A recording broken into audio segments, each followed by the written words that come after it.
धर्मपुर गांव में रहने वाला रामधन एक बेहद गरीब किसान था। इस बार उसने गांव के सेठ से उधार लेकर खेती की थी। मौसम अच्छा रहा और खेतों में पहली बार फसल बहुत अच्छी आई थी। पूरे परिवार में एक उम्मीद जाग उठी थी। देखो सुनीता, इस बार कितनी अच्छी फसल हुई है। भगवान ने हमारी सुन ली। लगता है अब बच्चों को भूखा नहीं सोना पड़ेगा। हाँ रामधन, इस बार मेहनत रंग लाई है। अब अगर फसल सही सलामत कट गई तो कुछ महीनों का चैन मिल जाएगा। पिताजी, क्या इस बार हम स्कूल जा पाएंगे? जरूर बेटा, अब तो तुझे अच्छे कपड़े और किताबें भी दिलवाऊंगा। पिताजी, मेरे लिए क्या लाओगे? बोलो ना पिताजी। तेरे लिए गुड़िया और नई चूड़ियां लाऊंगा। लेकिन शायद किस्मत को ये मुस्काने राज नहीं आई। शाम ढलते ही आसमान पर काले बादल घिर गए और तेज आंधी के साथ मूसलाधार बारिश शुरू हो गई। रामधन, जल्दी चलो, खेत में पानी भरने लगा है। हे भगवान, कहीं सब कुछ न बह जाए। रामधन भागकर खेत पहुंचा। वहां का दृश्य देखकर उसका दिल बैठ गया। खेत पूरा पानी में भर चुका था और सारी फसल भी डूब चुकी थी। अब क्या बचा भगवान? सब कुछ खत्म हो गया। मेरी मेहनत, मेरी उम्मीद सब बह गई।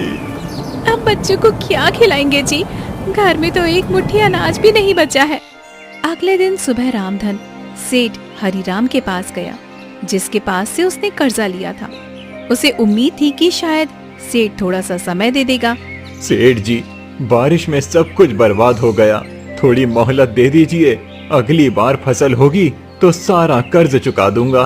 तुम्हें अब कोई मोहलत नहीं मिलेगी रामधन। कागज के हिसाब से अब वो जमीन मेरी है।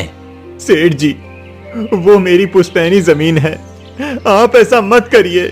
मुझे कागज से मतलब है, भावना से नहीं। अब वो जमीन मेरे नाम है और तुम लोग तुरंत उसे खाली कर दो। रामधन की जमीन भी चली गई और उसके पास अब कुछ भी नहीं बचा था।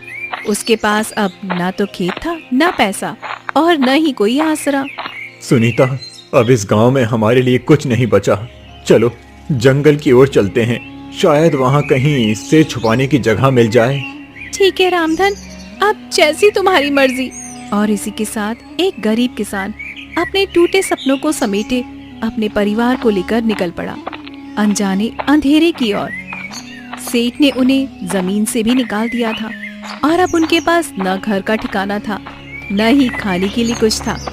रामधन का परिवार एक बार फिर सड़क पर था।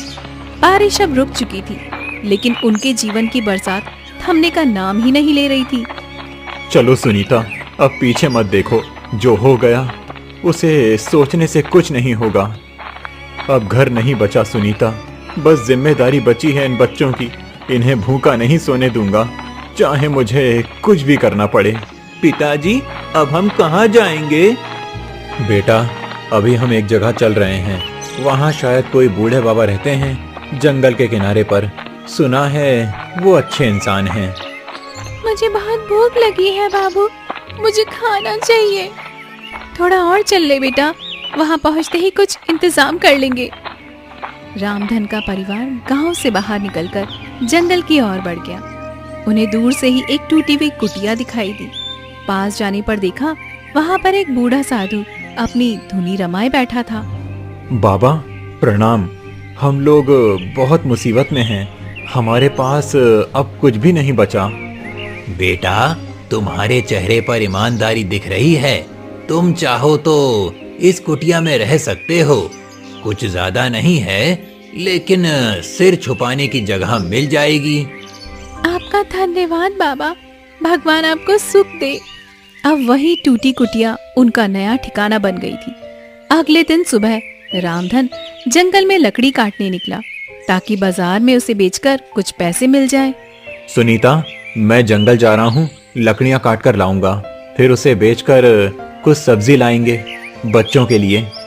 जल्दी लौट आना, खाना भी बनाना है और बच्चों को भी कुछ खिलाना है जी। रामधन दिन भर जंगल में पसीना बहाकर लकड़ियां काटता रहा और शाम होते ही उन्हें लेकर बाजार की ओर गया। वहां उसे बहुत कम पैसे मिले, पर उसने कुछ आलू, प्याज और थोड़ा सा आटा खरीद लिया। ये लो सुनीता,